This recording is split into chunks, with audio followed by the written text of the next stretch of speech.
Like every four-wheel driver, I reckon I've got a list about a mile long of things that I want to do to my old 60 series, but at the top of that list is a much needed and massive suspension upgrade.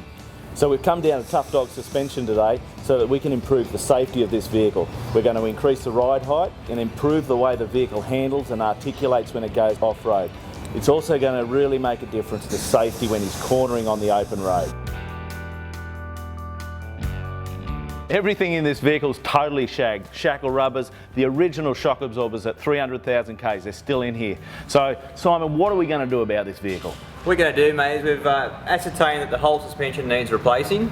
We're going to have a chat to Rick now and find out what he's going to be carrying in the old bus, whether it needs a bull bar comparison spring or a rear bar spring. So let's go and have a chat to Rick now and sort out what spring rates we need, what shock absorber choice he'd like to run with, and get these things fitted up today. A quick tip, when you're working on an old vehicle, the nuts and bolts will often be really tight. So a quick spray with WD-40, let it soak in for a little while, and then get your breaker bar on there, and you'll find that they come off a lot easier. It's time to get the springs and shocks out of this thing and give her a whole new lease of life. So let's go do that, eh?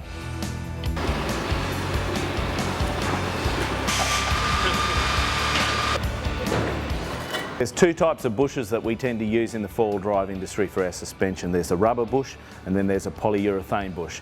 Now it's really important we use the right type of grease for each bush. With the rubber bush, we would use a rubber-based grease. On this suspension, we're going to use the polyurethane bush so that we can get a nice life cycle out of them. So I'm using this grease here, which is a high-pressure grease. Grease her up, make her all slippery and slimy, and slap her in there. You can't really have too much grease. And the reason we don't use a rubber grease on the polyurethane bushes is because the rubber grease would deteriorate the bush fairly quickly. When fitting a new suspension system, it's well worth putting in new U-bolts. The reason is the old U-bolts have probably stretched over time and they're probably not going to be long enough either. So a new set of U-bolts is going to solve a lot of problems. The rear suspension's all fitted in, except for one really important point, and that is the tightening up of the front and rear shackle rubbers.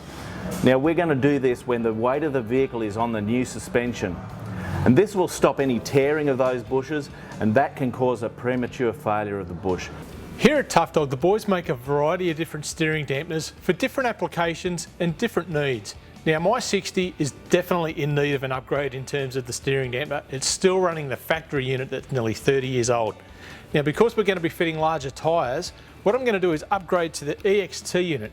That's perfect for the 60. It's going to control the wheel oscillations, get rid of that shimmy, and it's going to make it nicer to drive once those big muddies are on.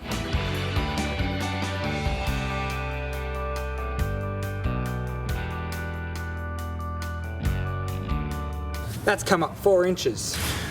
Now the reason it's come up 4 inches is because it's 2 inches above standard factory height. The vehicle being 27 years old, the suspension had already sagged 2 inches.